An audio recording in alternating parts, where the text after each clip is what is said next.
Did you know that 7 out of 10 Americans have experienced financial stress just in the last month? So today, we're tackling the 4 biggest financial stressors: not saving enough, spending too much, minimal to no emergency funds, and too much debt. You may already be aware of these 4 main causes of financial stress, but few are able to address them while not feeling overwhelmed. As a certified financial planner, I've had thousands of conversations with people about their money over the last 7 years. I've seen what works and what doesn't. So by the end of this video, you'll know exactly which numbers you should track so that you can eliminate, or at least minimize, these financial stressors before the end of 2025, and also make sure that they don't return. Let's kick things off with financial stressor number 1. Not saving enough. How much should you be saving and investing? Before we answer that, we have to first identify what you're currently saving. Here's a very simple formula so that you can calculate your personalized savings rate. Add up your monthly savings. This is money going into your retirement accounts, bank accounts, other investments, etc., and then divide by your monthly gross income. For most people,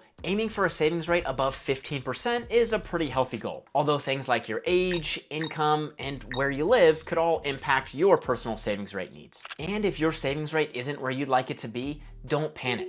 Here's one super simple step that you can take to improve it by the end of 2025 while still enjoying your life in the process. First, multiply your gross annual income by 1%, then divide this number by 12 to break it down monthly. If you want to break it down further, divide it by 2 to get your per paycheck number, and then automate your contributions. Then revisit this within a few months to see if you can save more on a per paycheck basis until your savings rate is healthy. Now, you may be thinking to yourself, how can I save more money if I'm still stressed about my spending? Let's tackle that right now. The second main cause of financial stress is spending too much. This can make it challenging to pay off debt, save more, and have the freedom to enjoy your life in the present. What's a reasonable amount to spend each month? Let's start by calculating your burn rate. Add up your monthly spending, not including your debt, divided by your gross monthly income. I would expect your burn rate to fall in the higher range if you're renting, have a large family, or live in an expensive area. If your spending is too high, here's what I'd encourage you to do so that you're in a better place by the end of 2025.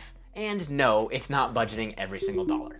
Start by simply tracking your spending. Whether you use an app, a spreadsheet, or pen and paper, this gives you awareness on where your money goes every single month. Now that you have a plan to save more and be intentional with your spending, let's talk about another common financial stressor. And real quick, if you'd like personalized guidance to gain clarity and figure out your next step in reducing your financial stress, click the link in the description for a free financial health checkup. It only takes about 7 minutes to fill out your profile, and I'll send you a personalized video addressing your unique concerns. Now on to the third stressor, not having a healthy emergency fund. 4 in 10 Americans couldn't cover a $1,000 unexpected expense, so not having a healthy emergency fund is a main contributor to financial stress. Like the other stressors, you first want to figure out how long your emergency fund could last you. I help clients calculate their liquid term score.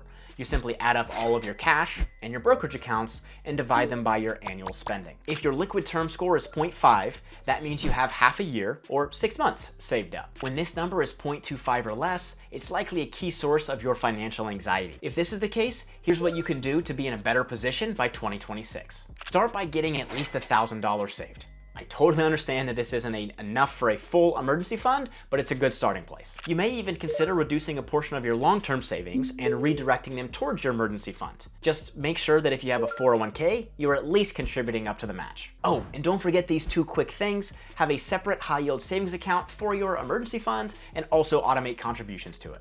Now that you have some cash set aside, let's talk about the 4th and final financial stressor, having too much debt. Your debt payments can make it very challenging to save and spend money on things that you enjoy. So let's get started by calculating your debt to income ratio, or debt rate. Add up your monthly debt payments and divide them by your gross income. From working with hundreds of clients over the years, things start becoming stressful when your debt rate creeps above 30%. If that's the case for you, it's important to develop a strategy to pay it down. Here are 3 of the most popular debt paydown strategies: debt snowball, debt avalanche, and a personal loan or balance transfer. Depending on your situation, these strategies could help you save thousands of dollars in interest while also reducing your financial stress in the short term. I hope these actionable insights help you reduce your financial stress in 2025. And if you'd like personalized guidance to gain clarity on the next step you should take with your finances to reduce your stress, click the top link in the description and receive a free financial health checkup. I'll send you a personalized video addressing your specific concerns so that you can reduce your financial stress in 2025. Thanks so much for watching, and I'll see you in the next video.